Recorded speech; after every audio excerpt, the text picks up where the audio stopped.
And I'm going to go back to the first of these conversations that we held just a year ago, which featured the Century Foundation's Richard Collenberg. He described our program as a catapult over invisible walls of segregation that have kept generations of families in lower resource neighborhoods because of the hangover of redlining. We're participating as Move to Prosper in the solutions we want to discuss tonight. How do we create inclusivity across Central Ohio? So without further ado, I want to introduce Gene Slater. He has served as senior advisor on housing for federal, state, and local agencies for over 40 years. He co-founded and chairs CSG Advisors, which has been one of the nation's leading advisors on affordable housing for decades, including for more than half the states and half the 50 largest cities, financing homes and affordable rental units for more than 400,000 families. He received degrees from Columbia, MIT, and Stanford, as well as the Loeb Fellowship, which is a partner of Building Inclusive Communities. And he's joined us from the Bay Area. Gene, welcome to Columbus. Thank you very much. We're going to get into this a little bit later, but Gene has already spent some time wandering around Columbus this morning and this afternoon. Being wandered in a bus, the best way, right? But I want to start with some background about your book. And it's so, I realized that you were coming and I needed to read the book, but I had just finished Color of Law this summer. And many of you I know have read that. And they tell a very similar story about how widespread and intentional segregation was. But there is no mention in Color of Law, or frankly, anything else I've read on the job for Move to Prosper, that makes this connection between the Realtors Association and the housing segregation like your book does. So I want to ask you to help us understand how your research helped tell this story, how you pulled this distinct fact out and made a book out of it. But first, before you dig in, I want to recognize that the Columbus Realtors are members of their DEI committee are in the house with us tonight. Nationally, the Realtors have long since come around to the idea of DE&I. We're really pleased to have the local Columbus Realtor Association not only be with us tonight, but be very much partnered with Building Inclusive Communities and in fact, a financial supporter of Move to Prosper. So thank you for being here. So tell us about the research. How'd you figure this out? So let me just distinguish. So Color of Law is a book. It was really, Rothstein is an education lawyer arguing de facto versus de jure segregation and arguing the government really had a hand in segregation and this was official policy. So it's really sort of a brief from that perspective.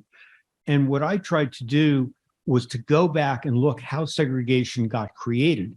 And when you tell that story, you realize it was a creation of the organized real estate industry that they then used and became the implementers of the federal programs to work with that institutionalized what they had already begun with before. So what do you want me? And you've tripped across this as part of your work, or you went looking for an explanation, or how did you? Color of Law is, I started to describe it to people as like, it's like a catalog. Yes. Now here's the same example, but now it's not Anaheim, it's right. Annapolis. Right. So where I started from, I actually started this from two perspectives. One, having worked in this field of affordable housing for 40 years, having a background in city planning, it was sort of amazing that I knew so little of this history. That's what really stood out to me. And that the leaders of the state housing finance agencies that I work with, many of whom are minorities, when I started telling them what I was learning, they didn't know the story either. So it's sort of a story that's been largely forgotten. And it seems to me very important to understand that history in order to understand what is its legacy and how does that legacy impact us. So that was one dimension. And secondly, this actually came about, I was taking a class on human rights and literature at Stanford in a Master of Liberal Arts in the evening program. And one of the questions I kept thinking about was the use of the word freedom to oppose civil rights and how on almost every issue you hear that language. So I was wondering, where did that language come from? Has it always been that way? Has it always been used that way? And when I started tracking that back, it tracked back, in fact, to an argument the realtors created as a way to maintain and continue segregation. That led me further back to where did that come from? And how did segregation begin? And how did these justifications evolve? And that led basically to the beginning of the 20th century, to the beginning of the organized real estate industry, which is now the National Association of Realtors, was local real estate boards that were created at the beginning of the 20th century, some of the most established real estate dealers in each city at a time when real estate, as I was saying to Michael last night, was sort of, they view as the Wild West of real estate. It's before real estate licensing or regulation. And to be a real estate man, that was the term, were no women at the time, to be a real estate man was somebody, was a shyster or a scoundrel, and they were trying to distinguish themselves. So they created this organization of what they called the best men in realty, and trademarked the name realtor, created these realty boards that were original. I'm just giving you a little context so you understand where this came from. So, and they were a very small and exclusive group. So in Los Angeles, 40 out of the 2,000 real estate brokers formed this organization with similar percentages in other cities, in Denver, in St. Louis, and so forth. And yet, by creating, so they created a small, they saw themselves as a private exclusive club modeled on a stock exchange. And the multiple listing service was like a stock exchange with actual cards, like the equivalent of stocks for each property, that copies of which would be in each realtor's office. Using this, they were the power of the multiple listing service and cooperative listings and the sort of cooperative competition. They were able quickly to dominate the field of real estate and quickly controlled 80% of home sales. Even though there were a tiny minority of brokers, they became incredibly politically powerful. By mid-20th century, Herbert Nelson, the executive secretary, was viewed by Congress as the most powerful lobbyist in Washington. And at the same time, they were, we now think of realtors primarily as sales agents for individual homes. But the realtors they included what became the Home Builders, National Association of Home Builders was a spinoff, the appraisers and the National Appraisal Institute, the Property Management Institute, and so forth. This was the organized real estate industry. And when I look back where segregation came from, what it took was the creation of an organized group to, in fact, organize segregation. Should I just give us some examples? Okay. Yeah. Okay. So there were two. So if you go back to the beginning of the 20th century, one of the myths, there are a lot of myths that have been created and are still in many people's heads, including mine, as I started doing this research, was the notion that residential segregation was normal. I mean, it was natural. It was how things had always been. This was historic. And it turned out that was a myth promulgated by the realtors. And during all this time, I'm talking about the realtors from 1903 to 1968, and the legacy of what they did on their letterhead, the National Association, is learning from the past. And they very openly admit this when I'm going to describe, all of which came from their archives, to deal with the future. So I'm trying to learn from that past. Anyway, the realtors at the time, in the beginning of the 20th century, cities in the country were not racially segregated. This was like a surprise to me to look back and look at the statistics and the analysis in every region of the country. And to give an example, in Los Angeles in 1904, a Black real estate broker wrote about the Negroes of this city have proudly refused to segregate themselves and live in many of the areas with the best services and the best infrastructure. A dozen years later, a woman in the same city used the words I think you said about invisible walls. She said, "The whites have erected invisible walls and prevented us from going beyond them." This happened in like a 12-year period. the very same time. And so segregation was invented. This was not the way things were. This was a new thing. The time where you lived depended on, where you could afford, not your ancestry. Often neighborhoods were mixed economically as well. So this was a new invention. So how did this invention come about? Two key figures for this. First, if you want to guess where segregation began, I suspect the place you won't think of it beginning was not in the South. It was a mile and a half from the University of California campus in Berkeley. It was the first residentially restricted subdivision in the United States. Racially restricted. Started by a guy named Duncan McDuffie, was a leading realtor, an ardent environmentalist. He was later national president, twice national president of the Sierra Club, created the Save the Redwoods League, a leader of progressive Republicans. Many of the realtors were saw themselves in the mode of Teddy Roosevelt, a progressive reformist. He decided he wanted to build high-end subdivision, the highest end subdivision in the Bay Area, with curving streets, bringing in the Olmsted brothers of Central Park for design and landscaping, keep the trees and so forth.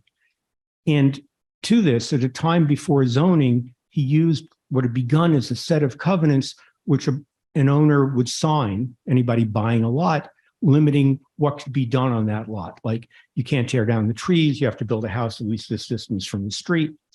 And you can't build a tenement. And there's other ways of limiting, because as a land developer, we were meeting with the ULI yesterday, as a land developer, he's the profit from building such an expensive subdivision and all this investment comes 5 years or 7 years down as you're selling the last lots. So by controlling that, it can control what could happen. So he added to these covenants that have been used in a few places. He added a racial covenant that cost him nothing, and basically simply said, no non-Caucasian can ever occupy, or for the next 30 years, can occupy any of these units unless they're a servant. Okay. And he recorded these covenants. And very similarly, J.C. Nichols in Kansas City, who the Urban Land Institute for 20 years until last year named their National Urban Visionary of America award after. J.C. Nichols, head of the real estate board in Kansas City for decades, he created used the same approach and created the first homeowners associations in America to enforce these covenants. So homeowners associations began as a mechanism for this. McDuffie created the first single family zoning in America to prevent an African-American dance hall from being built down the street from the property he occupied. So single family zoning and homeowners associations, and the beginning of fragmented suburbs to largely control planning and zoning, making certain the only subdivisions got built were those with covenants. This quickly spread.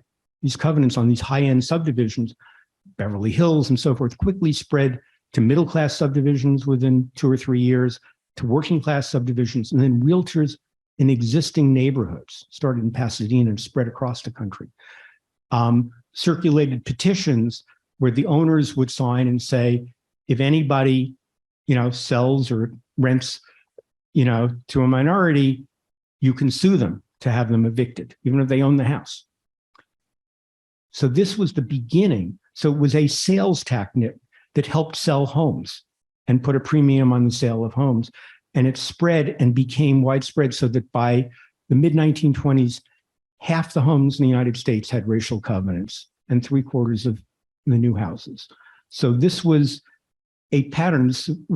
Segregation was invented as the airplane was invented. Not as a deliberate, all thought out scheme of restricting where certain people could live, but rather as a way of selling exclusivity. And the one other thing I'll say before you go to the next question is, when they first started selling these lots this way, buyers said, well, this is kind of un-American. You're telling me what I can do with the land I'm buying from you. Nichols salesman in Kansas City. And his salesman answered back and said, no. It's not the restrictions on you which matter. It's the restrictions on the neighbors which count. And that idea that you had a right, an exclusive right to a community and the right to exclude others. This was something new in America, something new associated with real estate, this right to exclude. And that was the basis of this. So you start seeing some of the legacy of these arguments as they've and mechanisms as they've continued today. So who was springing up to fight it? These housing covenants start coming online. There's no response. There's no response from powerful people, lawsuits. How did people respond? Yeah, there were lawsuits. There were filed against an African-American traffic policeman in Los Angeles who bought a home and had the temerity to move into it. And so the realtors sponsored the court case about this to enforce these covenants. And it went to the California Supreme Court, who decided that, yes, we couldn't restrict the ability to sell a home because that would restrict the right of alienation, going back in English common law. But there's nothing to prevent limiting who can live in it. That's kind of like zoning. And so people could own homes that they would be evicted from. And this happened. And so the lawsuits were typically over in those situations. And it wasn't just Blacks that were excluded, right? Right. So, as I said, Caucasians. So what did Caucasian mean? Caucasian, it turned out, meant basically whoever the local real estate board decided was a problem. One of the things I did in my research, you can look online at the Hoover Institute at Stanford.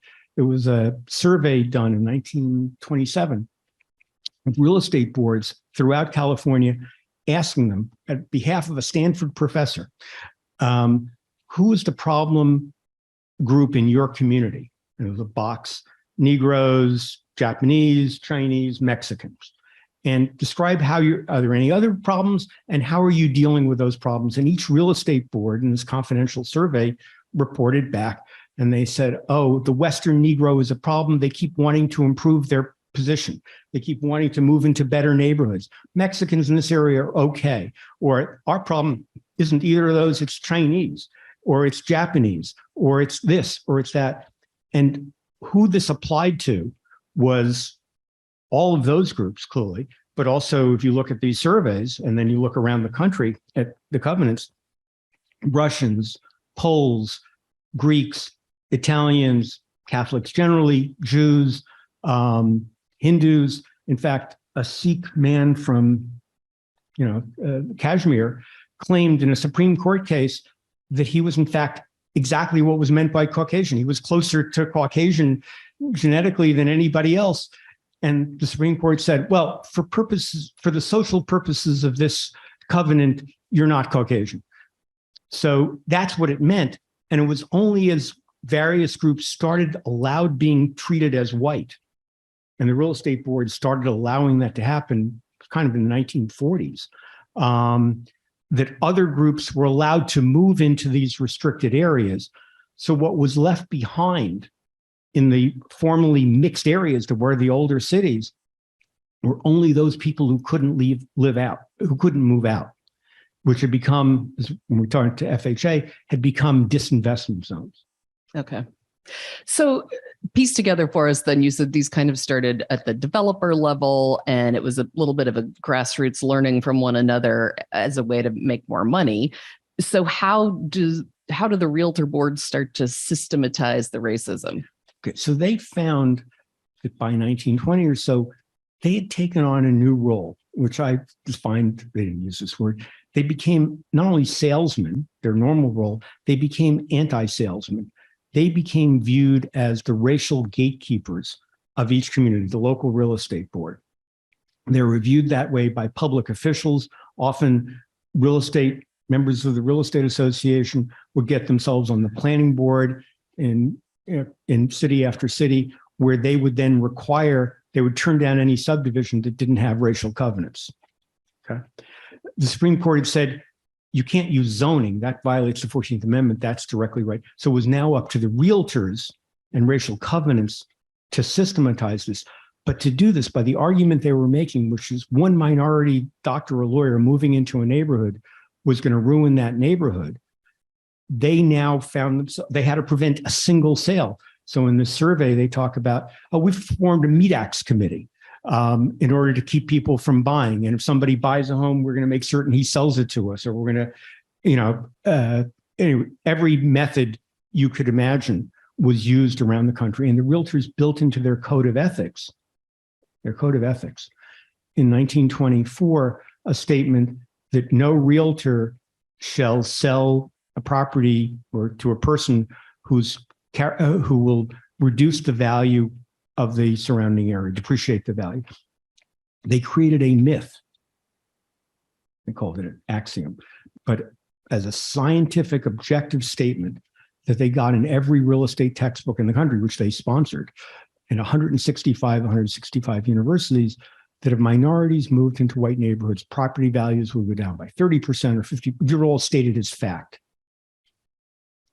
And it was this, and this was used and said for, it's the Portland Real Estate Board in 1920, we have no prejudice. It's because this would reduce property values, and we're the people charged with protecting property values. So this became accepted by every land economist in the country. It was, I'll get to it when we get to it chronologically, this was a lie, and it was based on no evidence. But this became the standard around the country. And when FHA was created in the midst of the Depression, the Roosevelt administration turned to the realtors, Herbert Nelson, their executive secretary, helped design FHA. They were the key lobbyists for FHA. They were the chief underwriter, became the chief underwriter for FHA. The head of research for the realtors became the head of research, head of mapping became the head of mapping. So the realtors viewed FHA as their agency, the federal government, and it was probably the most successful government program maybe ever, and certainly in real estate, because it created long-term amortizing mortgages that cost less to buy a house than to rent, and with lower and lower down payments. But it was limited to whites, except for very small number of segregated subdivisions in the South. And that happened in two ways. One was FHA emphasized new construction. And they said, we'll give you, in the middle of, picture this, in the middle of the Depression, we'll give you a conditional commitment to a developer. Every house you build will provide FHA insurance, 100% insurance to the bank. Okay, so you can sell the houses. So a developer with that in hand could go out and get a loan from a bank for 100% of the construction costs in the middle of the Depression. Okay? This is how major home builders came about. Before that, there were just small scale builders. At the same time, an FHA required you had to have a racial covenant for that subdivision, or they wouldn't approve it. That was federal policy. At the same time, for existing areas, they created the redlining maps, which actually, since they had no staff, they turned to 3 realtors in each city, older established men, this is how it was written, over 50 years old, who knew the community for the last 25 years, to describe what were the areas at risk. Risk meaning minorities or industry. And the redlining maps established those then. We now talk about redlining maps, so everybody sort of knew about them. I have them in the frontispiece of my book, and they're all over any website. Until the 1980s, nobody knew about these. These were kept secret by FHA. They were numbered, and these had an incredibly powerful effect. So just tell one version of this, which is in 2017, the Federal Reserve Bank of Chicago did an analysis of every redlining map in the United States, in 350 metropolitan areas, all of which were done in exactly the same way. And what they found was that when those areas had been set up along a street boundary, 3 blocks on either side, 6 blocks on either side, there was very little difference because they were creating they had to create a boundary somewhere in the middle of a neighborhood and say, this is a red zone, this is a yellow zone, we'll make a loan here, we won't make it there. When they looked at so at the time, there was very little difference. They looked 80 years later, 2017, and they found enormous differences by that dividing line in home ownership, in house price, in condition, in deterioration, in disinvestment. what FHA created was basically 100% investment zone where anybody, or you could get a white person could get a loan in the new suburbs or in these blue and green areas, and other areas where nobody could get a loan from them. And the banks used the same maps. So this created disinvestment. So when I started working in housing, 1970, looking at every abandoned building in South Bronx, and I looked around cities and they all seemed to have the same pattern of this central city ghetto. And here were these whites. How did this happen? It happened in exactly the same way in every city. So it seemed sort of like natural because it was simply done in exactly the same way in every city, where investment happened here and disinvestment happened there. And then the people who were prevented from moving out and who couldn't buy homes and lost out on the opportunity to buy homes at a time when FHA made household wealth possible, they were then blamed for the disinvestment that had happened to the areas they were forced to remain living in, typically paying 20 to 30% more of their 20 to 30% more for the same quality housing because they couldn't move like any black market. So that's why this property value axiom was a fake. And they appraisers started, doing studies in the 1940s. Luigi Laurenti at Berkeley went out and he asked every professor who had written one of these textbooks, said, where was the data for, your statement about this scientific statement? And it turned out there was no data. This had been invented and just assumed because all the economists and all the appraisers, they were working with the real estate industry's mindset, which is the only customers who mattered. The only person whose house values mattered were those of white people. If minorities were forced to pay 20% more to a speculator to move in, well, that was irrelevant because then the white real estate industry wouldn't control it. So, I want to get to some of the rest of the hangover. What are we experiencing now as it relates to redlining? But I want to just briefly give you a chance to sort of set up one of the central battles in your book, which happens in California. Okay. So after this, in the 1940s, the Supreme Court in Shelley versus Kramer in 1948 said you can't use racial covenants. So the realtors reacted in apocalyptic tones. The Los Angeles board, the California board, drafted a U.S. constitutional amendment to overturn the 14th Amendment and would provide specifically for apartheid for zones for African Americans. Because they said otherwise is a menace to the family life of our nation as we have known it. Okay, so much for the scientific statements. And then on the advice of their lawyers, as you read through the files, they were told, you can do this more quietly. You can do this by racial steering. You can do this using homeowners associations. You can do this in other ways.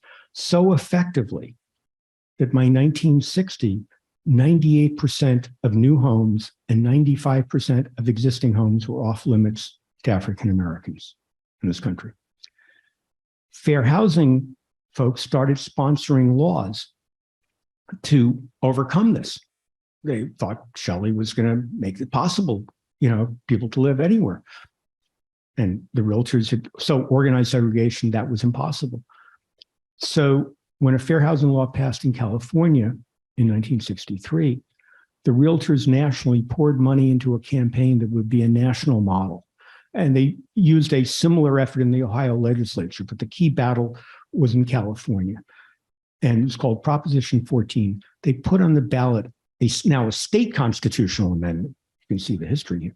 A state constitutional amendment that would permanently prohibit any city or county or the state itself from ever limiting an owner's discrimination. Okay, forever. And to make this argument, the height of the civil rights movement, the height of American liberalism, when Lyndon Johnson was defeating Goldwater 60-40 on the same ballot, they put this amendment, but they needed an argument that wouldn't seem racist. So what was their argument? They said, we're in favor of colorblind freedom, the equal rights of all, which is the right to discriminate. That was what they meant by individual freedom. And they used the slogan, freedom of choice. They put it on every billboard, every billboard sign that they used throughout on Los Angeles freeways. They created this notion of individual freedom of choice as being what was at stake, likening it to freedom of conscience and freedom of religion. Those were the languages they used, basically using the language of libertarianism to enforce a restricted community or enforce conformity. That combination proved incredibly powerful. When this amendment was held unconstitutional 2 years later, while Ronald Reagan was running for governor, he then picked it up. He and Goldwater hadn't endorsed it because they were afraid of seeing racist at the time. But now seeing that 75% of white voters, 65% of voters supported this in California, a relatively moderate liberal state, meant it could win anywhere because voters could say, I'm not racially prejudiced. I'm in favor of the civil rights law, but this is a matter of supporting individual freedom and freedom of choice. This language was so powerful. And Reagan then in his campaign said, if an individual wants to discriminate against a Negro or other in selling or renting his house, it's his perfect right. It's his right to do so. I shouldn't add it. It's his right to do so. And he then picked up this language of freedom of choice that the realtors had designed. When fair housing was finally passed in 1968, in the days after Martin Luther King was killed and fires were raging in 100 American cities and there were troops outside guarding the Capitol, it was tremendously weakened from the beginning because of fears of congressmen of seeing what this, vote had been in California. And that has shaped the history of fair housing ever since. There was no administrative enforcement mechanism created, and it was weakened then politically by the power of this idea of freedom as being the freedom to discriminate. So let's come back to some of the hangover. And you were driving around our fair region today. You're 50 years past fair housing. Talk a little bit about some of what you researched, what you've been talking about, and how it applied to where you saw today, because we know that 65% of homeless families in Franklin County are Black, and there's this number 2 in the nation aspect of Columbus. So yeah. So first of all, I don't think Columbus is particularly distinctive. This was a set of patterns that were created in basically every city in the country in pretty much the same way. So I think what you want to look at is, so here was this law that passed, but there was a legacy that had been put in place through the real estate industry and FHA during all these decades before. What did that legacy consist of? It consisted of homeowners association. It consisted of single-family zoning, exclusive single-family zoning, of fragmented suburbs that were enforcing that zoning, and adding in state legislatures fiscal zoning overlays, which I heard a lot about today, which meant that it was a strong incentive not to have residents move in, to have more jobs or whatever. These suburbs were created precisely to support this system. So those were in place.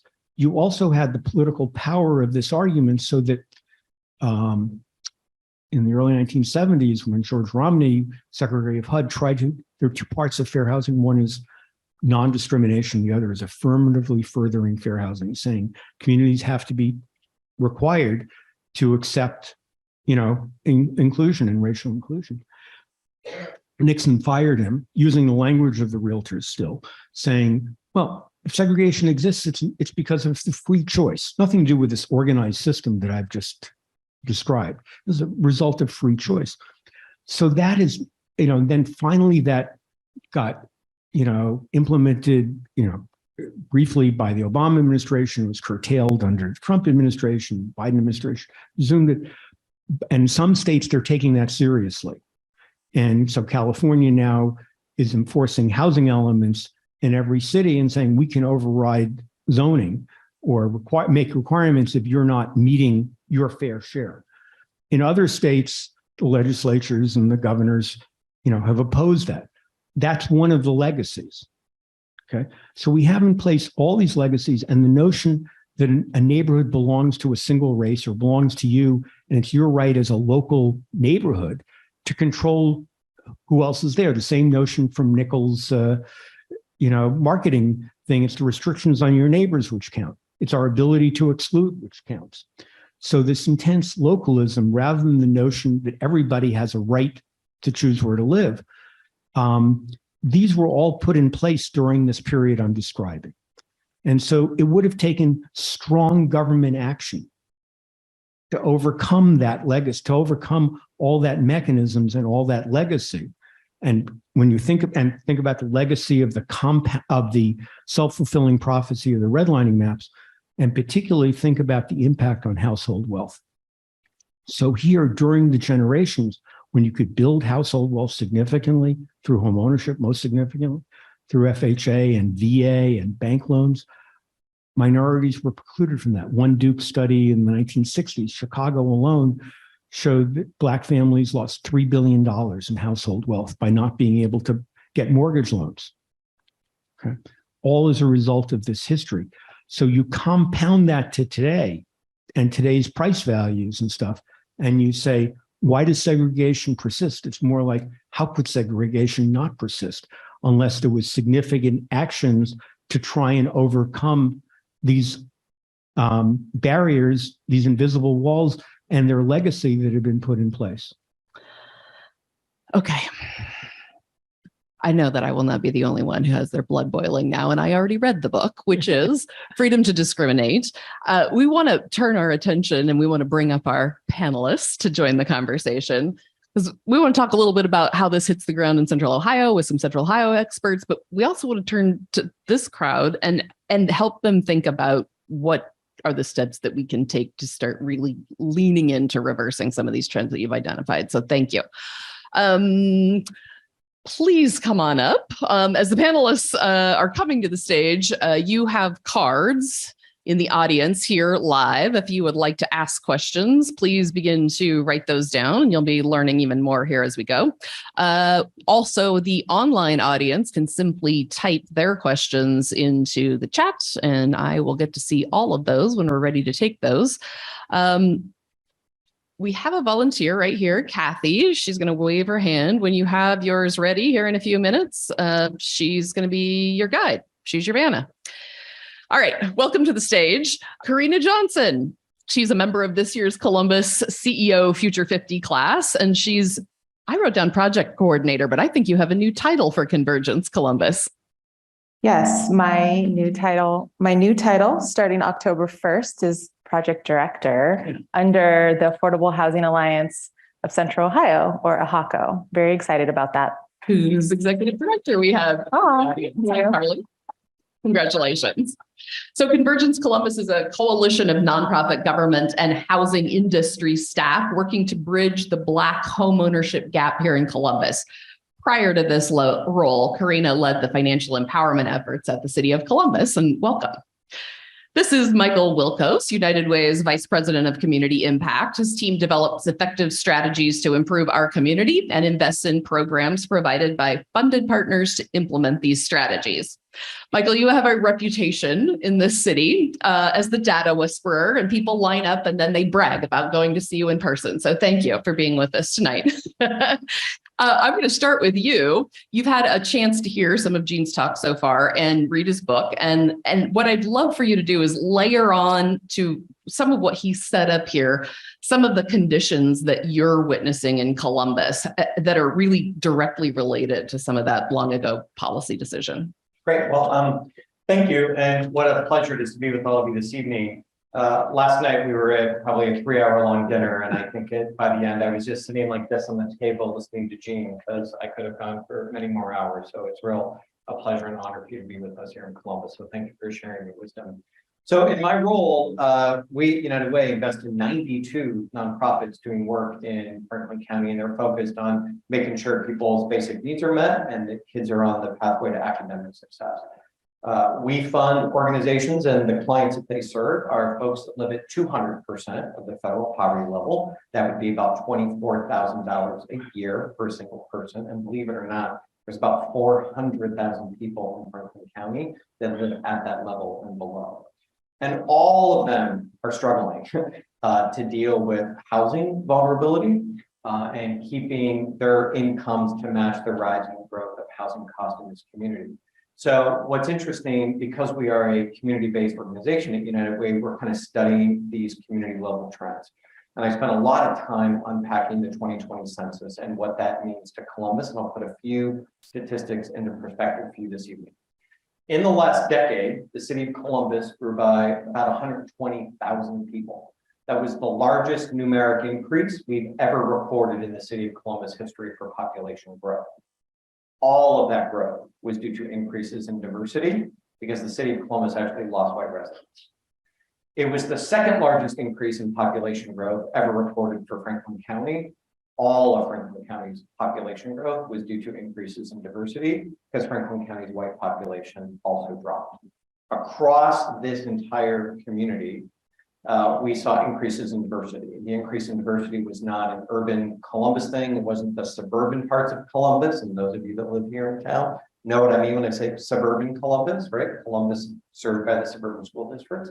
And the increase in diversity was a beltway thing. Despite this huge increase in diversity, when you look at the map of what neighborhoods are homogeneous and what neighborhoods are diverse, the 6 most homogeneous places presently in all of our metro are Bexley, German Village, Grandview, Arlington, Clintonville, and Worthington. So homogeneity is not just a suburban thing. It can also be within the city limits of Columbus, German Village, and Clintonville. What's fascinating, right, is that of the 6 most homogeneous places in this metro, 5 of them were built under redlining and segregation.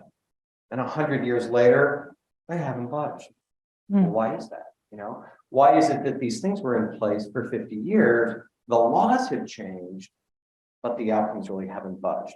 Now, some of that is those communities that I just mentioned are incredibly popular and strong. And there's this huge multi-generational consumer built into the customer base. So as we know, in places like Grandview Heights, homes in Upper Arlington and Grandview are selling really before they even hit the market because it's friends and people who grew up in Upper Arlington who like to come back. But what that does is it leaves the rest of the city in these neighborhoods where all of our nonprofits are operating to deal with these macro level forces of the population growth at present, but also dealing with the systemic racism and oppression of the past. 2 last statistics. Northland grew faster than Columbus and Franklin County in the last decade. That entire neighborhood added just 484 net housing units, but added 14,000 more residents. And Linden is growing for the first time in 60 years. Linden lost 4% of its housing stock, but grew 7.5% in population. Because all of our nonprofits, right, that are working with kids and making sure basic needs are getting met, what they've been telling us for years, and now what the census has confirmed, for everyone who's living doubled up, for every young person who can't afford that apartment, for that person who says, well, I don't know if I get my own place, if I will be housing vulnerable and not be able to afford the rent, let me live with my friends or family members. That doubling up is not happening in Bexley and Grandview and Clintonville. It's happening all across Linden and Northland. So the interesting thing is now we can look back on these historical documents and understand, well, why is it that the most homogeneous place in the entire metro is the area behind Whole Foods on Lane Avenue, right? I know you've been there, and I know that's not a surprise. What are the most diverse places? Morse Road and Northland, West Broad and Georgesville Road on the far west side, Kimberly Parkway and Hamilton Road. Think about these 1960s and 1970s parts of Columbus. They're not new enough to be competitive. They're not old enough to be interesting to the gentrification movement. And as I'm going to oversimplify my degrees in geography and city regional planning at OSU, the white middle class picks up and moves out. The black middle class picks up and moves out because the black population in Columbus is quickly suburbanizing Westerville, Gahanna, New Albany, Reynoldsburg, and Pickerington. And the largest increase in the white population is Mount Vernon Avenue and Long Street. So now there's this racial flip-flop happening, right? That is all connected to systemic racism and oppression, a housing market that's not building anywhere near enough units, and our places that were built under redlining and segregation look like the 1920s. Some crazy stuff going on, right? And so for me, as someone who loves history and also has studied urban planning like Karina and Gene, the question is, What is it about what's happening right now in this very moment that we will judge decades from today with a far more critical lens? The fact that Linden is ground zero for investors buying property, renovating that stuff or flipping that product and keeping it in the rental market, we are victimizing low-income families in Linden just as much as we ever have. We're not talking about it. It's all cause there. That's the kind of stuff that weighs on my mind as I get to this kind of conversation. Thank you, Michael. And I just wanted to observe, as you were talking about the number of people doubling up and trying to live in the basement and all that sort of thing. That's exactly what's happening with our new class at Move to Prosper. We've just recruited 16 new families to enter our program. Half of them are coming from definitional homelessness. They're doubled up, right? They're coming from mom's basement or sister's couch. So we're really seeing the effects of that very directly. And I'll give you a very tangible number here. Every single day, there's 44 more people living in Franklin County than when the day started. And on an annual basis, there's 16,000 more people in Franklin County every 12 months, which means we have to build an entire city of Worthington or an entire city of Bexley every 12 months. 16,000 people a year. On average, we've been building housing for 8,000 people a year. That's why the housing market is behaving the way it is.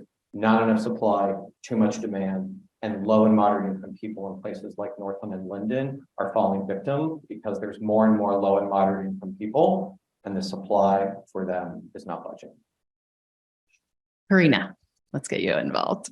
So Convergence Columbus is working to increase Black home ownership. What do you reflect on as Michael's sharing some of those stats? Or are there other ways that you think about that data, different data points that you might share for us to better understand what Black households and other people of color in Central Ohio are struggling with given these data? Yeah, so I'm really excited to be able to sit on a panel and talk about home ownership. I consider myself a bit of a home ownership evangelist. I'm a first generation homeowner, and I feel like I can say I am building wealth. And I guess I would say the first question, the most important question I'd want to answer is why home ownership? And I think you probably know the answer to that, but I can share a little bit about kind of the statistical reason. So we know that home ownership is the primary way that working class folks in our country build wealth. And nationally, the average homeowner has 80 times the net worth of the average renter. And that's not really surprising if you think about the fact that the average renter might not have any assets. So their net worth might be zero, or it might actually be negative because if they owe any debt at all, then they're going to have a negative net worth. So 80 times more net worth for homeowners. So we need to get more homeowners. We need to make more homeowners happen. Here in Columbus, we, like nationally, have a racial homeownership gap. We have white households that are achieving homeownership at twice the rate of Black households, and matching that, Black households have twice the number of mortgage denials. And so, one of the things that I think is important to point out is that the average household who might not be able to buy a house technically is probably paying rent every month that's equal to, or maybe even greater than, what their mortgage payment would be. Yet they're not considered mortgage ready, and they're getting denied when they try. So to put kind of I think it's going to be a positive spin, but I'm going to say, why is that happening? So I'll answer the why question, but I think it's going to end up having a positive spin at the end, or at least I'm going to try. So one of the why reasons, the big why reasons, ends up being about credit. So here in Franklin County, communities of color, 57% of communities of color have some form of delinquent debt. So that's debt that's in over 60 days past due, maybe in collections. So that can be medical debt, student debt, an auto loan, a credit card. But the median delinquent debt for those households is only $1,400. So that means these households might be only $1,400 away from increasing their credit score to the amount needed to be able to buy a house. They probably don't know that, or maybe they don't know what to do about it, or maybe they don't even know that that old debt is still on their credit report. So that's one thing.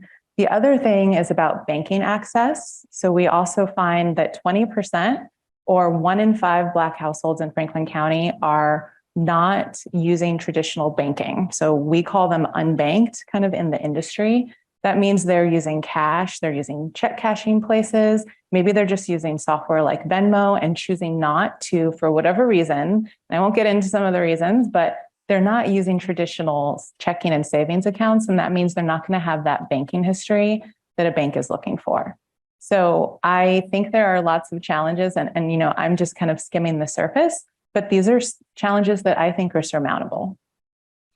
So Gene, Yeah. You've got some local data now. You posited earlier that Central Ohio, while it may be second, is not unique. Blend in some of your research here with what you're learning from Michael and Karina. Yeah. Blend in my research.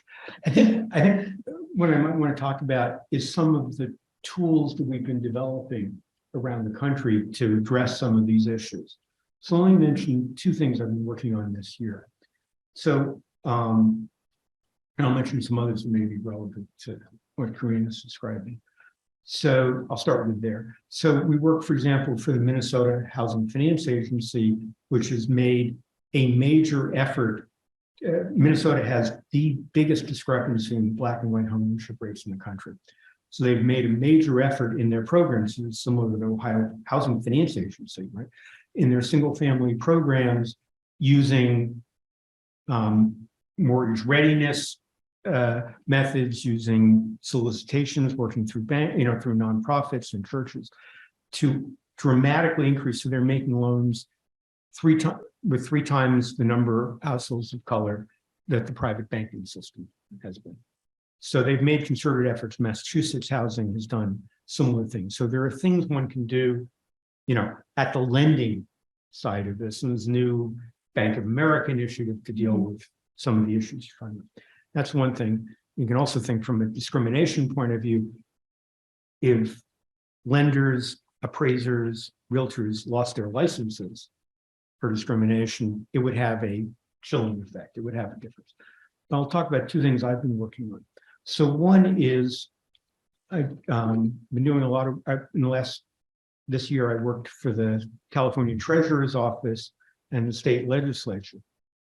And you want to think about California as the place you don't want to become, okay, in terms of a housing problem. And so what we designed and the legislature passed at the end of June is a shared appreciation loan program, a second mortgage program that'll be $1 billion a year for the state. It's not a housing subsidy program, for a state revolving investment fund to make shared appreciation loans with first-time home buyers. Okay, because it isn't, certainly we need programs that'll provide 3% of the down payment, 3% of the purchase price to cover closing costs. Those are programs that exist. They could be expanded. They could be deepened. We're in a situation in California where we have to go far beyond that in order to get the monthly payment on the mortgages to levels people can do. So to do this, in effect, you put 3% down, the state invests 17% with you. So you get an 80% loan to value mortgage at a monthly payment you can afford, Fannie Mae or Freddie Mac. When you go to sell the house, you owe back the original amount subordinate to your down payment. So it's protecting people. And you pay no interest and no monthly payments. You pay the same percentage the state put up as the purchase price. If the house goes up by $100,000, the state gets back $17,000. Why? That gives them the money to then help the next set of buyers, because this problem is not going to get easier. This problem is only going to get worse. So it's a revolving investment fund. Two of the questions we were asked by the legislature in designing this were, one was, how can we use this as a tool for racial equity, given all this history? But the California Constitution has an amendment that says you can't have racially restricted or targeted programs, including for minorities. So what I suggested instead was think about the program. It's not exactly a lottery, but for simplicity, think of it as a lottery where everybody who's below 150% of median income can apply for such a loan. Obviously, we can't make loans to everybody First of all, there's not enough money even in the California surplus. But secondly, we don't want to provide these loans for more than 2% of the purchases in a metropolitan area, because we don't want to further inflame a market that's already gone up like the rest of the country by 40%, but is in fact at astronomical levels now. So we said, okay, what we'll do is everybody below 150% gets like one chance as an application in this lottery pool, if you want to think of it. And those who've lived for at least 5 of the last 10 years in the historically most low-income neighborhoods of the state, they get 4 slots at this. And the notion is, if you think of what my book is about, is really how the odds were stacked against certain people. This is a way, or mathematically, in effect of trying to reverse or change some of those odds in a way that's not racially targeted. And it gives people choice. It says, if you live in this area, I say 5 of the last 10 years because people may have been gentrified out during that time. So you can use that loan to help buy a house in that neighborhood. Maybe it's rapidly gentrifying and this is anti-gentrification. You want to stay there. That's fine. Or maybe you want to move to a higher resource neighborhood. That's fine. Choice is what this is all about. So that's one thing. Then there's a second one. Before you move on, I want to stick with California for just 1 minute, because Karina moved you. We only told people about your Columbus connections, but you made a reflection over dinner last night, and Gene really had a response to it. You're from San Diego. Talk about that. Oh, I wasn't expecting that question. So yeah, I was born and raised in San Diego. I moved to Columbus 4 years ago. My background is also in city planning. In particular, I was doing a lot of affordable housing and homelessness prevention policy. And so those of you who hear San Diego, I mean, I get so many times people ask me, well, I'm so sorry, like, why did you move to Columbus? What happened? And one of the things I have to say and share is kind of like the dark side of prosperity. It's a really hard place to live if you are in poverty. And you see that physically on the streets. Like, you might go to the beach and say, I'm having a wonderful time. But if you were to walk many of the streets, especially in the downtown area, you would literally have to walk over someone who might be living on the sidewalk. And that's really hard. And in addition, because of some of the things that Gene mentioned, these are such deeply entrenched policy issues and housing cost issues. Earlier today, we were at a roundtable, and I could say pretty definitively, I might be wrong, but probably at least 90% of the people at this roundtable of professionals were homeowners. In my hometown, that would not be the case. I'd be lucky if it was 30%. And I had friends and family members who, as professionals making good salaries, were like, I'll never own a home, because if my parents didn't buy a home, it's never going to happen for me. And so I wanted to move someplace where I felt like an everyday person, just a working class person, could buy a house. Now, in the time I've been here, of course, even in 4 years, home prices have gone up, but still relative to other parts of the country, especially relative to the salaries here in Columbus, believe it or not, I didn't take much of a salary cut moving here from California. So relative to the salaries, you can work and you can buy a house here. It's just, we need to make that a little bit more of a priority. And of course, we still have people who are struggling every day. But I think, again, these are surmountable barriers. I like to keep the positive spin on it. And we want to turn our attention now to like some of these solutions, right? So I just want you to level set what she said. You said California is exactly what you don't want to be. Where are we in Central Ohio in terms of opportunity? California, we're now dealing with restricting single family zoning or trying to erode it, because we've now reached a situation of such unaffordability that people recognize, their children aren't going to be able to buy homes. This is a problem that now affects everybody. But I think my way of thinking about this is you can think about it 2 different ways from Columbus's point of view. One is, what's going to be, listen to Michael's statistics, what's going to be 25 years from now? 25 years is a very long time. I mean, if you're getting a mortgage or you're building a rental property, all right, 25 years from now, if things aren't transformed in some way, where are you going to be in terms of these issues, in terms of inequality, in terms of housing prices, in terms of affordability that affects everybody in terms of whether school teachers can afford to live in the communities where they're teaching, problems we're seeing lots of places around the United States. Another way, so that's one way of thinking about it. You know, if things continue in the same things that people are now doing with all the efforts they're now making, builders are making and nonprofits are making, just keep doing that at roughly the same pace and picture what's going to happen. Okay. That's maybe a question for Michael. Let me put that positive. You have an opportunity. You have an extraordinary opportunity. When you say the, average amount of debt people might be behind is $1,400, or Move to Prosper, it maybe costs what, $15,000 or $17,000 to help a family for 3 years try and improve themselves and create social mobility. And okay, do you know what that number would be in San Francisco? That would be $90,000. Okay, at least, to do exactly the same thing. You have the possibility of helping people buy homes here with $10,000, $20,000, or $30,000 of down payment systems, not $250,000 of down payment systems. You have, and so this is an opportunity to create as much long-term affordability in the next few years as you possibly can through home ownership or long-term affordable rentals, in whichever methods, because this time is going away. I mean, I don't know, I saw from Realtor.com how average house price in Columbus has gone up. Said I couldn't believe this, in 5 years by 85%. That sounds about right.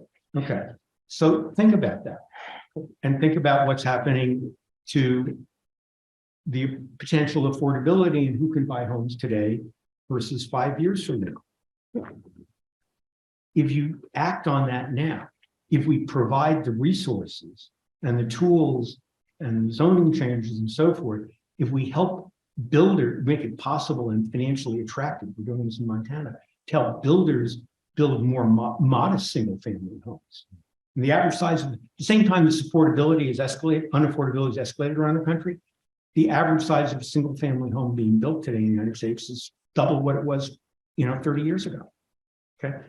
But builders make more money on selling larger homes. So in Montana, we're using state ARPA funds from federal, money from pandemic to help provide, basically covering the infrastructure and sewer and other costs, developers, so they can make the same amount of profit they would have made on more expensive. So there are tools, I think, that are possible, but the most important thing for me that I take away from this and from being on this tour today is the scale of the opportunity and the importance of timing. This isn't the time, and I see Intel being built, and I see all the other stuff that's going to happen, and this imbalance of supply and demand and how it can easily keep getting worse.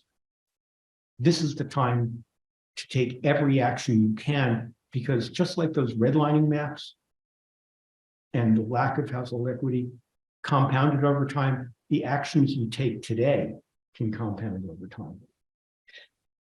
He's singing your song, Michael. We've got a room full of activists and people who want to do better. Do we have those tables that are gathering that are trying to take this opportunity and run with it that you're aware of? Well, let me kind of throw out some additional statistics that are kind of future oriented.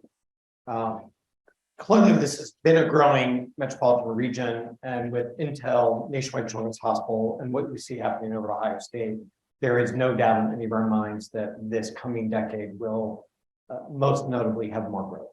Mid-Ohio Regional Planning Commission, before the Intel announcement, has predicted we'll add 1 million people in the next 30 years. They're now revising that methodology, and we'll see what they come up with. If all things are just held equal with regard to the percentage of people and where they are in income bands, and if you take the economic distribution presently, that means there will be 300,000 more low-income people living in this metropolitan region in 30 years versus today. And so a very academic question is, where do you think they should live? Where do you want to put them?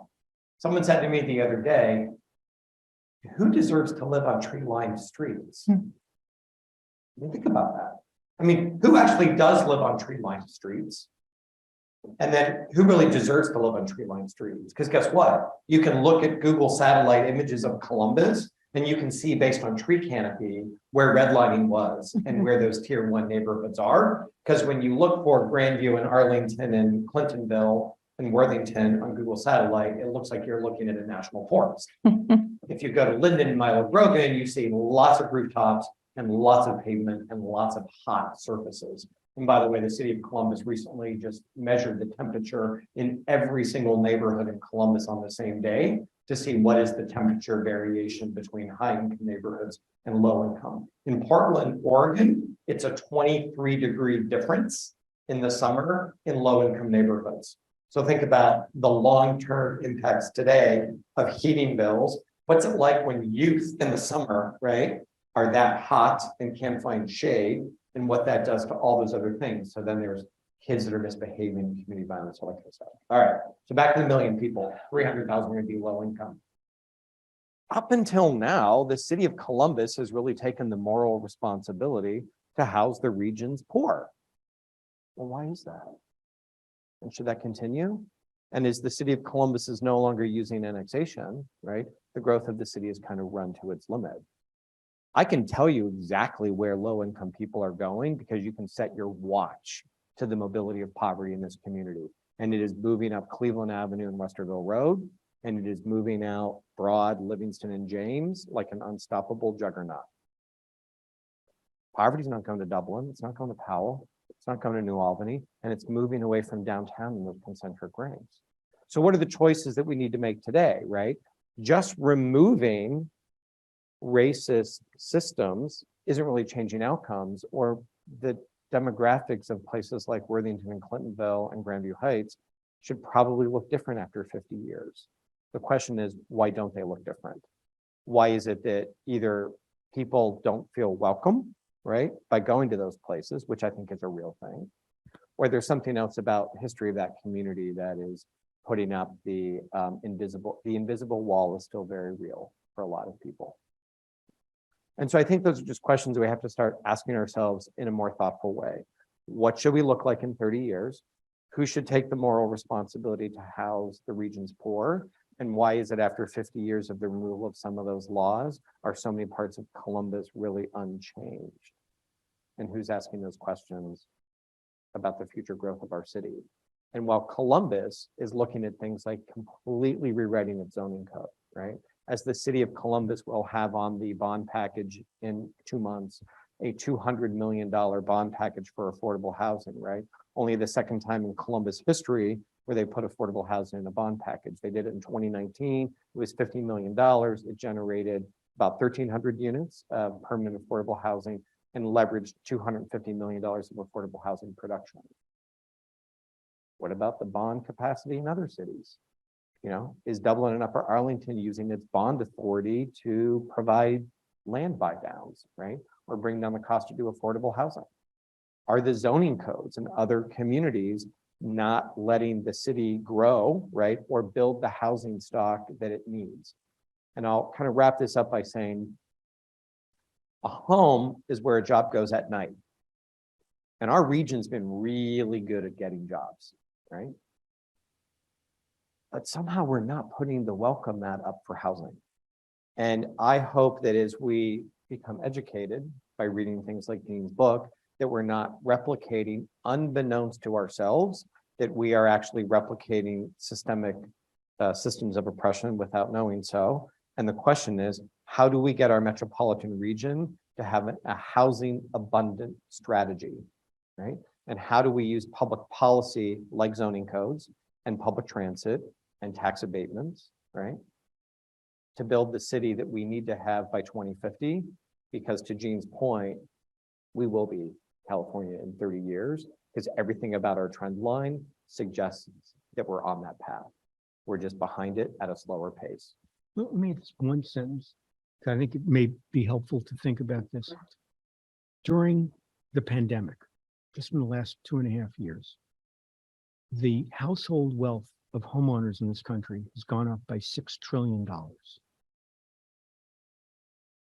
There's a similar number for the wealth of landlords with lower capitalization rates and higher rents.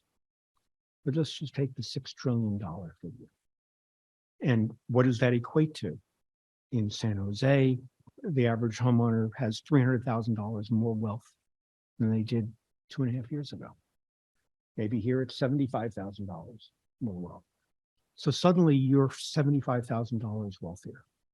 How did that happen? What did you do that created that? Where did that come from? What that number is, what it represents, is the additional payments that somebody who's not a homeowner is going to have to make either buy a home or an additional rent. Those rents keep pace with prices. That money is a transfer. It's not suddenly, you won a lottery. It's a payment that's being made. So I think it's useful to think about that as we think about where does this come from and where does it put the broader community in terms of its ability to be a livable place as a whole, in terms of commuting, jobs for teachers and policemen and everything else. 25 years and I'll shut up. No, great. So I want to get our questions from the audience up here, but Karina, I want to just give you a couple of minutes. Michael's suggesting kind of a government-centric approach. Who you elect and how often you call and ask for change is really important to what's ahead, right? Is this entirely a government problem, or do you see other solutions? So as someone who worked for local government for half a decade or more, I love government. I think it's an important piece of the problem, but I also think we can't subsidize our way out of this issue. The private sector has to be a part of the equation. One of the things we've learned is that the private sector was a part of the creation of the problem, right? So we had the mortgage industry and also the Realtors Association for probably rather capitalistic reasons. I'd like to say capitalistic versus just pure racist, right? So for capitalistic reasons, created some of the problems that we see today, and then we see the legacy of that, but they can also be a part of the solution. Whether or not their motivations are also capitalistic, because I actually think equity is good for everyone's bottom line. At the end of the day, more homeowners, more people allowed to buy homes also means more buyers for the houses you might be selling one day, right? So you want more people out there, you want more competition for your homes. So I think the private sector is an important part of the solution. One of the things that excites me about the coalition that I run, Convergence Columbus, is we have everyone who is involved in the purchase of a home at the table together. So they're in the same place, trying to come up with solutions to these problems at the same time. So it can't just be nonprofits and government. We also need our local real estate agents. We need our loan officers at the table as well. So we need all hands on deck, and we all stand to benefit. So they're having this conversation because their interests align. We all want more minority homeowners. It's going to be good for the region. We know that that's where our population growth is coming from. We also know that if we keep adding people, but we don't create more homeowners, we're going to have that persistent poverty that Michael talked about. Homeownership is the way you get out of poverty in many cases. You might not see it that way. You might see, renter and poverty and renter and the homeownership and affluence, but it doesn't have to be that way. I see homeownership as a path to social mobility. And so I just want to kind of underline, there's a lot of social benefits to loosening those barriers. Thank you. And thank you to the audience who submitted questions. I do want to end on time. So we've just got about 10 minutes and a stack that looks like that. So I'm going to call on you and ask you to kind of be brief. Karina, you did an amazing job of answering question number one. And the second one happens to be for you too. What are some things we can do as first generation homeowners to dispel the negative myths about homeownership? Oh, I love that. So one of the things that I found interesting that Gene mentioned is that the FHA, like first-time homebuyer loans, were actually created to help white folks buy homes. And fast forward many generations, those same FHA loans are actually looked at negatively. So often I think they can be a proxy for poverty. So a lot of times when buyers are trying to compete, they are using these programs, and with good intentions, I think their real estate agents are often saying, well, maybe you shouldn't accept that buyer's, that contract, because it might be a little bit harder to get all the way to closing. So why don't you take this other offer? And so I think one of the things we need to do is really, attack and hopefully erase the stigma around first-time home buyer, because we still have them. A lot of them are just young people, young professionals trying to get their foot in the door. And if they're using these programs, it should be looked at as a positive and not a negative. Thank you. The question asks about the point you made about zoning laws, Michael, and this is asking why does Central Ohio approach this in a township by township by municipality approach, and mentions that Metro Indianapolis, for instance, has a regional zoning code, but that's not how we do it here. Do you think that's a solution? Yeah, so I don't want to be too far in my comfort zone, but there is home rule in the Ohio Constitution, which allows individual communities to have control over their own destiny. And so there are plenty of places where they look at regional strategies when it comes to, say, tax revenue sharing in Minneapolis, St. Paul, or in Montgomery County, Maryland. They had the moderately priced dwelling unit ordinance, which was about economically integrating housing across that entire county. So I think that there are plenty of examples across the country that Columbus could look to, but I think what it comes down to is this sense of those individual communities don't want to be the only one or the first one to do it. I am also, like Karina, an optimist. I want to point out that Columbus, Bexley, help me out, Carly, Worthington, Whitehall, Westerville, and one other community, Reynoldsburg, and now Gahanna is considering a source of income protection ordinance, which just basically says all legal sources of income must be looked at by a landlord to approve somebody's quality to get that unit, meaning child support, alimony, Social Security, disability payments.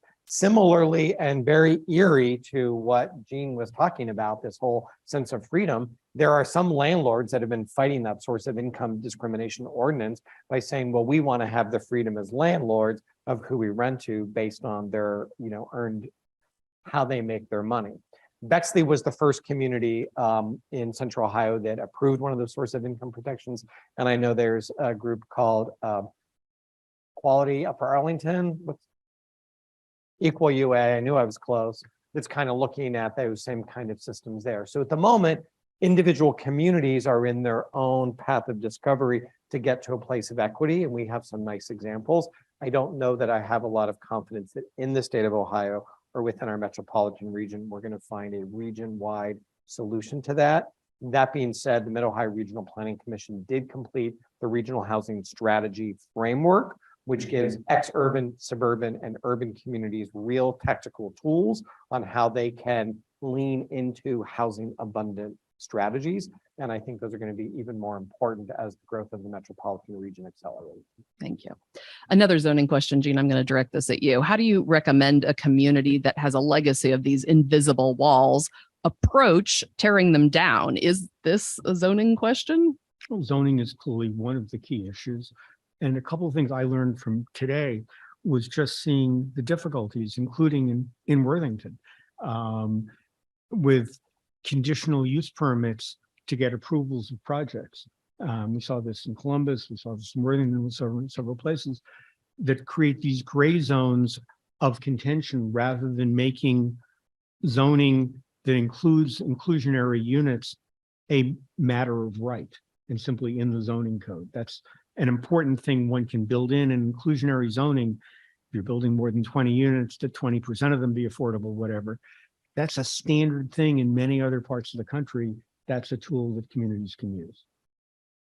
And another question actually directly from your book. Can you talk about the connection between early suburban developers and the realtors? How did those two paths begin to converge? Well, they were the same people. Ah. The major developer, the ones I mentioned, were in fact members of real estate boards and the presidents of their local real estate board, the ones who were the most innovative and helped create zoning and planning regulations. They were the presidents of real estate boards. So pretty much in the same mind. Yeah. Same people. And they purchased and created many of the first savings and loans.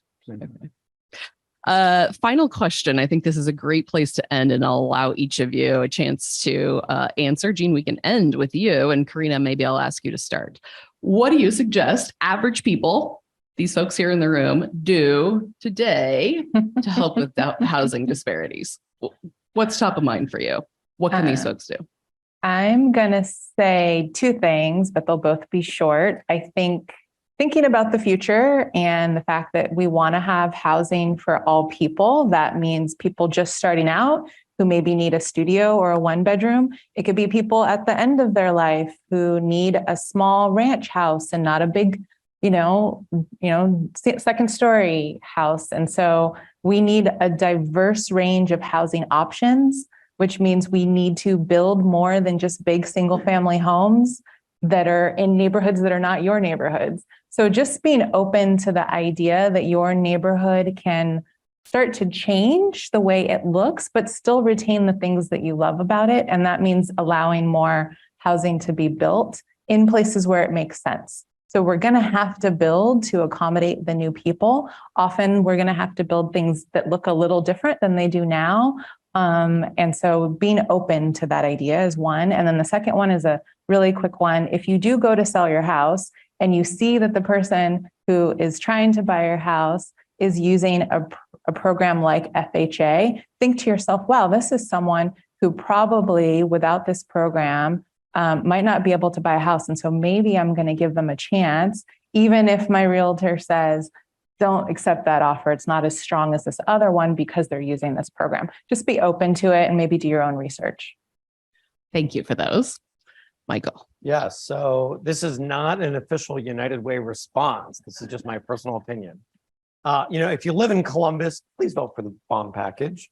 When CODA comes up on the levy and they want to implement Link-Us, which is a $9 billion transportation plan that irrevocably reshape urban geography around fixed guideway transit, please advocate and support it. If you live in Columbus, go to your freaking area commission meetings and push back when those commissions try to fight density. Density is not a problem. Density is our friend. And every time we make a developer cut a floor off of a building, 6 stories, by the way, is not a high rise. Every time we have to, make that developer add more parking or knock off a floor, well, before you know it, we just suppressed another 2,000 units getting built across the metropolitan region last year, right? And if you don't live in Columbus, is your local community looking at its zoning code? Is it still, representing, archaic and anti-urban, pro-car, low-density kind of racist policies? And is your local community using its full weight of its financial strength to invest in housing abundant strategies? And I will close by saying, economic self-sufficiency on the urban periphery is not a sufficient defense for isolationism, okay? Economic self-sufficiency on the urban periphery is not a sufficient defense for isolationism. Yes, Intel is going to New Albany, but Intel is coming to the metropolitan region, right?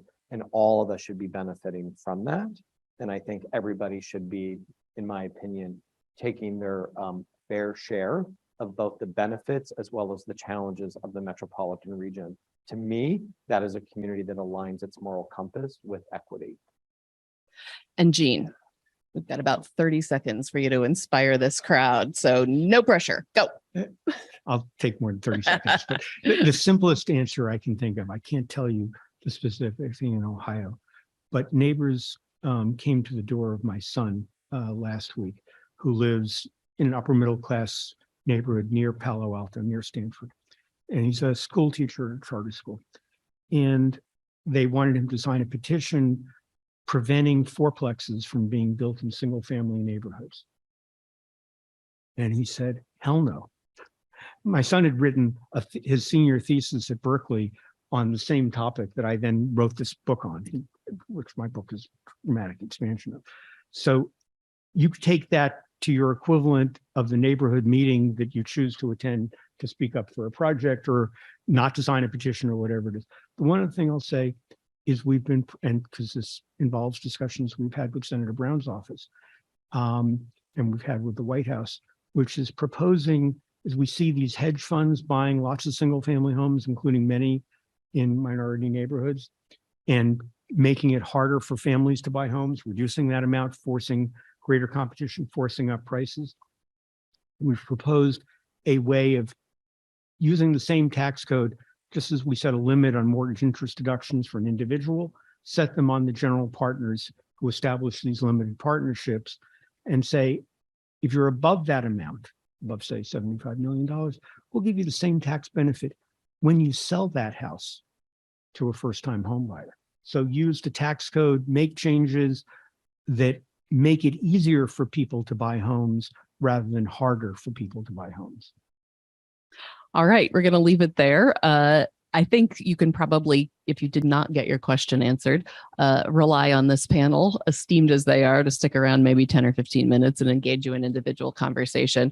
My thanks to Karina Johnson, Michael Wilkos, and Gene Slater for joining us for Building Inclusive Communities. Thank you to the McConnell Arts Center for hosting us tonight, and to our sponsors on the screen. If you're into this sort of conversation and you want to continue it with us, please mark your calendars for November 16th. The next Building Inclusive Communities series is called Visualizing Density. Aha! Legalizing housing in Central Ohio. And that's a lot of what you're taking away in terms of inspiration. But since that does fall after Election Day, don't forget to vote your values and be at the polls on November 8th. Thank you so much for being with us this evening.